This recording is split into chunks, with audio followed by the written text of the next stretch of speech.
नमस्कार दोस्तों। आज हम मूल विधि के अंतर्गत आयकर अधिनियम 1961 के बारे में बात करने वाले हैं, जो कि केंद्र सरकार द्वारा लगाया जाता है। यह 1 अप्रैल 1962 को लागू किया गया। भारत सरकार के वित्त मंत्रालय के अधीन राजस्व विभाग का हिस्सा है।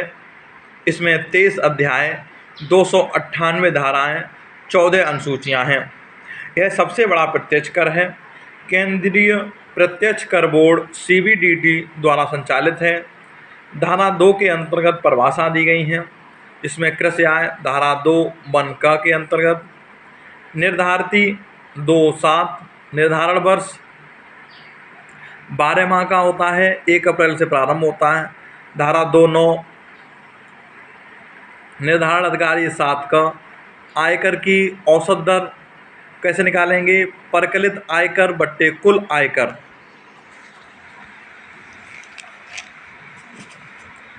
नेक्स्ट देखिए, आस्ति समूह, मूर्त आस्ति जैसे भवन आदि, अमूर्त आस्ति जैसे कॉपीराइट आदि, दैनिक बही, रोकड़ बही, लेखा बही आदि। कारोबार क्या होता है? व्यापार आदि। धारा 2(24) इसमें आय की परिभाषा दी गई है। आय में लाभ और अविलाभ, लाभांश तथा पूर्त या धार्मिक प्रयोजनों के लिए पूर्णतः या भागतः सृजित किसी न्यास द्वारा आय कराधेय कोई परिलब्धि या वेतन के बदले में लाभ का मूल्य, कोई भत्ता या फायदा या कोई ऐसी राशि जो लॉटरी, जुए, भविष्य निधि, बीमा पॉलिसी से प्राप्त है। व्यक्ति की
धारा 13 में धारा 11 लागू न होने पर नियम बताए गए हैं।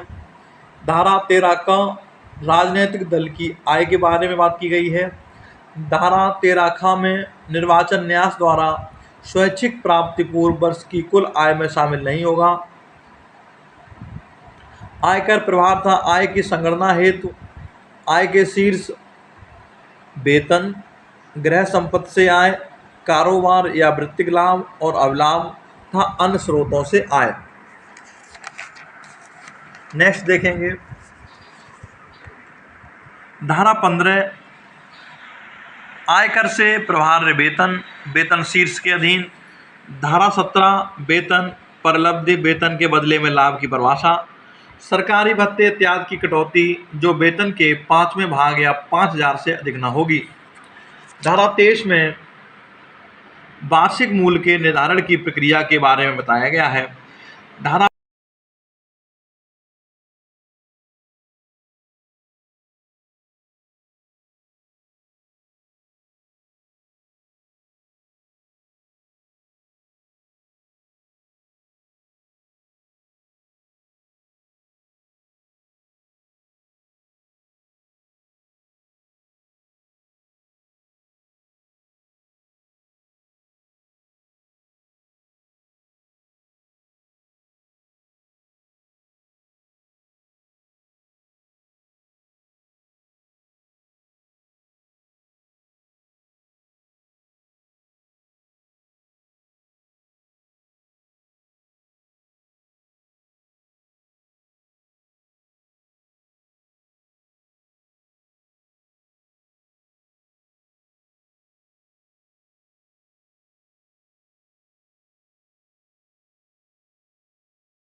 भी आयकर से संबंधित है।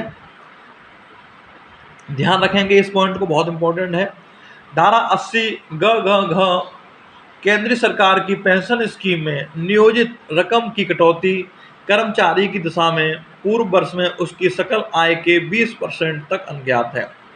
धारा 80 ग घ जीवन बीमा मिशन स्थगित वार्षिकी भविष्य निधि पेंशन निधि तथा केंद्रीय पेंशन स्कीम के अधीन किए गए निवेश हेतु कटौती की गई कुल रकम किसी दशा में 1,50,000 रुपये से अधिक नहीं है। धारा 80 ड उच्चतर शिक्षा के लिए उधार ली गई रकम पर ब्याज की बाबत कटौती। धारा 87 क आय 35,000 से अधिक न होने पर कुल प्रभार आय पर आयकर की रकम के 100% या 2,500 से जो भी कम हो कटौती के हकदार हैं। धारा 88 कटौतियां करने से पूर्व निर्धारित बीमा निधि सकल आय 1.5 लाख या कम कटौती 20%, 1.5 लाख से 5 के मध्य 15% और 5 लाख से अधिक कोई कटौती नहीं। कर स्लैब दर के अतिरिक्त किसी व्यक्ति पर प्राथमिक शिक्षा उपकर तथा माध्यमिक और उच्च शिक्षा उपकर लगाया जा सकता है। अध्याय 9 में दोहरे कराधान से राहत है। धारा 90 करार केंद्र सरकार द्वारा किया जाएगा। धारा 92 किसी अंतर्राष्ट्रीय संव्यवहार से होने वाली आय की संगणना असन्निकट कीमत को ध्यान में रखते हुए की जाएगी। असन्निकट कीमत का निर्धारण सुरक्षित बंदरगाह नियमों के अधीन होगा।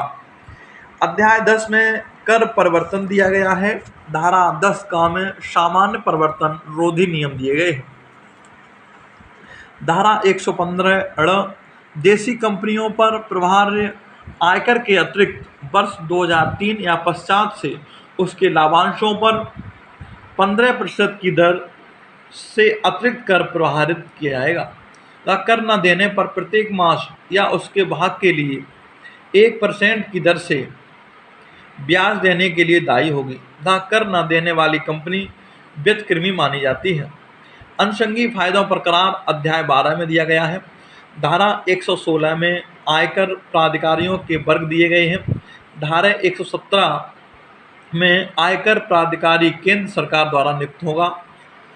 धारा 120 में सभी आयकर प्राधिकारी बोर्ड के निर्देशों के अधीन अपनी शक्तियों और कृत्यों का पालन करेंगे। धारा 129 किसी पद का उत्तरवर्ती कार्यवाही को उस प्रक्रम से जारी रख सकेगा जहां पूर्वाधिकारी द्वारा छोड़ी गई थी।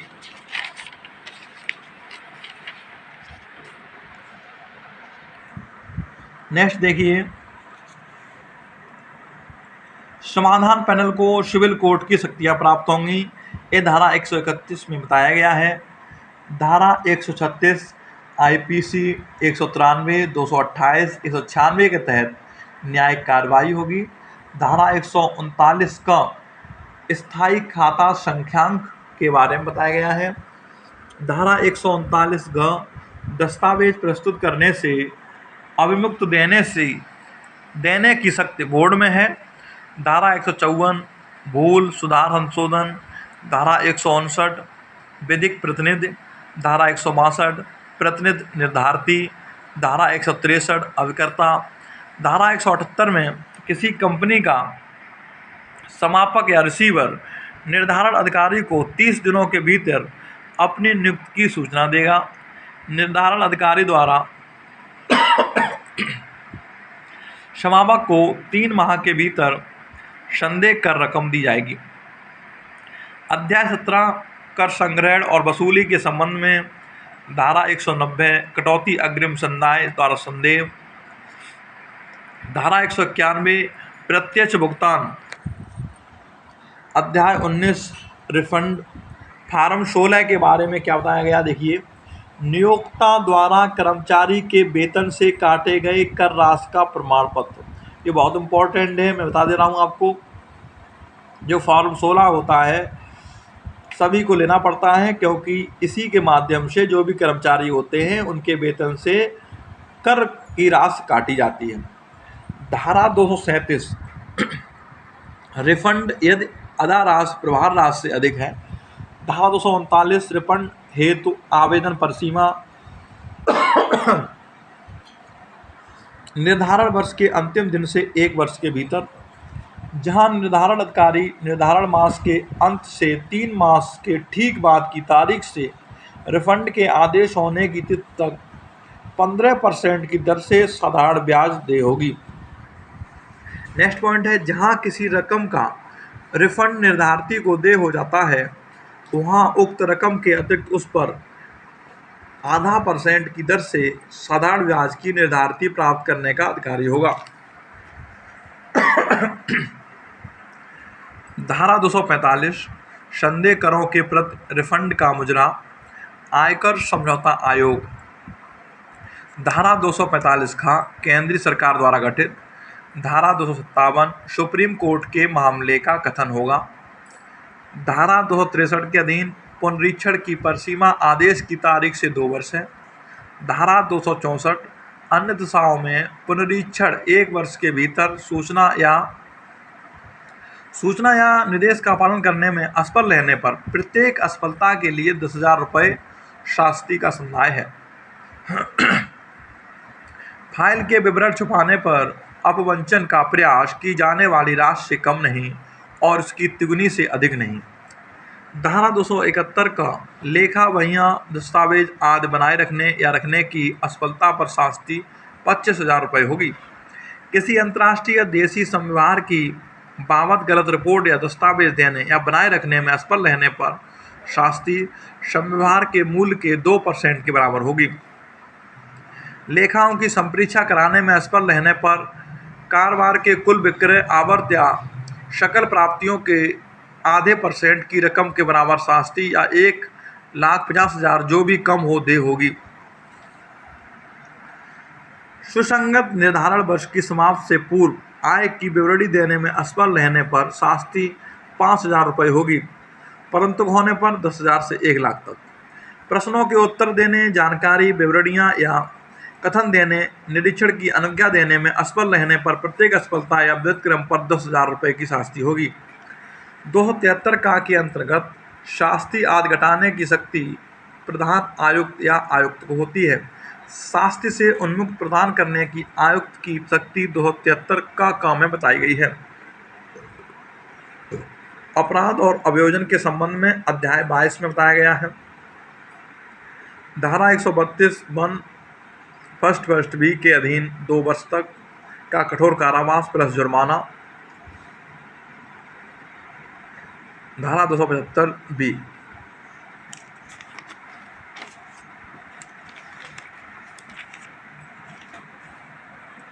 नेक्स्ट है, कर वसूली को विफल करने, संपत्ति कपटपूर्वक हटाने का दंड 2 वर्ष कठोर कारावास होगा। जुर्माना होगा 276 धारा के अंतर्गत। धारा 276 ख में संग्रहित कर केंद्रीय सरकार के खाते में जमा करने में असफल, इसको होगी सजा 3 माह से लेकर के 7 वर्ष की। जानबूझकर 25 लाख से अधिक रकम में कर अपवंचन, कठोर कारावास 6 माह से लेकर के 7 वर्ष तक। धारा 245 ख समझौता आयोग की न्यायपीठ पीठासीन अधिकारी, अध्यक्ष या उपाध्यक्ष तथा अन्य सदस्यों से मिलकर बनती है। एक न्यायपीठ से किसी दूसरे न्यायपीठ में मामले को अंतर्गत करने की शक्ति अध्यक्ष को होती है। विनिश्चय न्यायपीठ के बहुमत द्वारा होगा। कुर्की आदेश तिथि से 6 माह तक प्रभावी रहेगा। समझौता आयोग की शक्तियां और प्रक्रिया 245 में बताई गई हैं। अभियोजन और शास्ति से उन्मुक्त 245 कार्यवाहियों का उपशमन 245 का, प्रत्येक आदेश निश्चायक 245 शोध राशि वसूली 245 कार्यवाही न्यायिक कार्यवाही आईपीसी के तहत 245 अत्यधिक वरिष्ठ नागरिक 80 साल का, वरिष्ठ 60 साल। अध्याय 20 में अपील एवं पुनरीक्षण कर सकते हैं। धारा 246 अपीली आदेशों की सूची होगी। शास्त्र की मांग की सूचना तामील होने की तारीख से 30 दिनों के भीतर 249 धारा में बताया गया है।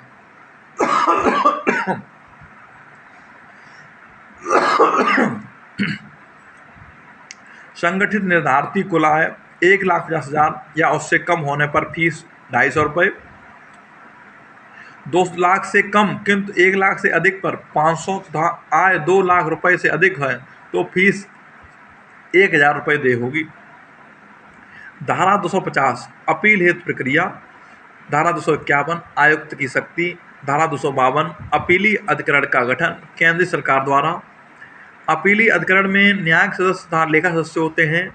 अपीली अधिकरण अध्यक्ष केंद्रीय सरकार द्वारा नियुक्त किसी उच्च न्यायालय का आसीन या सेवानिवृत्त 7 वर्ष सेवा के साथ न्यायाधीश या अपील अधिकरण का वरिष्ठ उपाध्यक्ष हो सकता है। अपीलीय अधिकरण आदेश की तारीख से 4 वर्ष के भीतर पारित किसी आदेश का संशोधन कर सकता है। अपील अधिकरण से कोई निर्देश हाई कोर्ट को करने की अपेक्षा करने वाले आवेदन की परिसीमा 60 दिन है। यह 120 दिन के भीतर मामले का कथन तैयार कर एचसी को निर्देश करेगा अर्थात हाई कोर्ट को निर्देश करेगा। अन्य अवस्था में किसी रकम के कर अपवंचन हेतु 3 माह से 2 वर्ष तक कठोर कारावास प्लस जुर्माना होगा। धारा 270 में मिथ्या कथन लेखा देना उपधारणा क्या है? आपराधिक मनस्थिति 278 में समझाई गई है।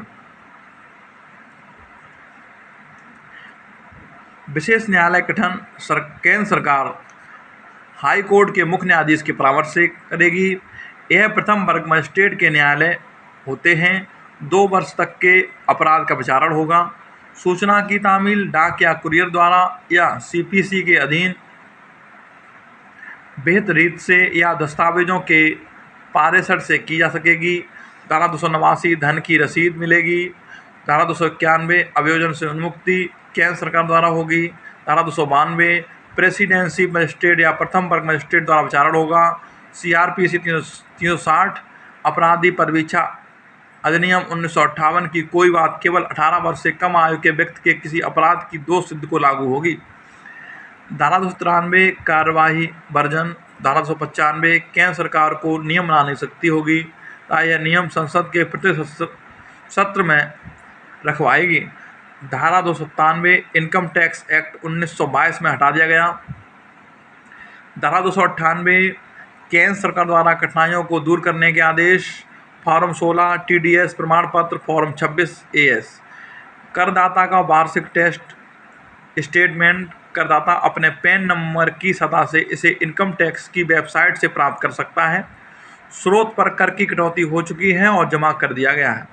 काले धन पर अंकुश के लिए भारत सरकार द्वारा काला धन और आयकर का अधिरोपण अधिनियम 2015 पारित किया। नेक्स्ट देखेंगे